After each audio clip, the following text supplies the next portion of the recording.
அனைவருக்கும் வணக்கம்.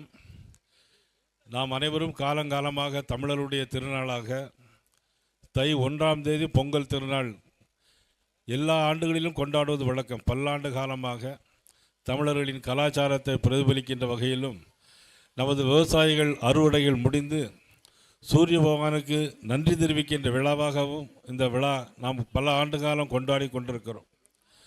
அந்த வகையில் நாம் பொங்கல் தை 1ஆம் தேதி கொண்டாடுவதாக இருந்தாலும் கூட இப்பொழுது வழக்கத்தை எல்லாருமே கொண்டாட வேண்டும், எல்லா வட இந்திய தலைவர்களும் இங்கே வர வேண்டும், அதை பார்க்க வேண்டும் என்பதற்காக நமது வட இந்திய தலைவர்கள் யாரெல்லாம் வருகிறார்களோ அப்பொழுதெல்லாம் இந்த ஒரு மாத காலமும் நம்ம பொங்கலை கொண்டாடுகின்ற ஒரு விழாவாக, அதிலும் முக்கியமாக பாரதிய ஜனதா கட்சி முக்கிய பங்கெடுத்து நம்முடைய கலாச்சாரம் பண்பாடு தமிழ் கலாச்சாரம் பன்னெடுங்காலமாக கடைபிடிக்கக்கூடிய நம்முடைய முறைகளெல்லாம் இன்றைக்கு கொண்டாடி கொண்டிருக்கிறோம்.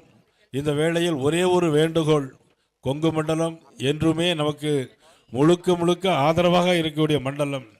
ஆனால் இன்றைக்கு திருப்பரங்குன்றத்திலே நம்மளால் தீபம் ஏற்ற முடியவில்லை. ஆனால் இது மாதிரியான நிகழ்வுகளை நாம் கொண்டாடுவதற்கு கூட அனுமதி தருவதில்லை. ஆகவே இதையெல்லாம் மனதில் வைத்துக்கொண்டு இந்த பொங்கல் திருநாளில் தை பிறந்தால் வழி பிறக்கும் என்று சொல்வார்கள். ஆனால் இந்த தை பிறக்கும் பொழுது இந்த ஆட்சி மாற்றம் மாறி நம் ஆன்மீக ஆட்சி வழிவகுக்க வேண்டும் என்று உங்களை எல்லாம் இந்த நேரத்தில் அன்போடு நான் கேட்டுக்கொண்டு, மதிப்புக்குரிய நமது அகில இந்திய செயல் தலைவர் நிதின் நபீன் அவர்கள் இங்கே வருகை தந்தது நமக்கெல்லாம் பெருமை சேர்த்திருக்கிறது.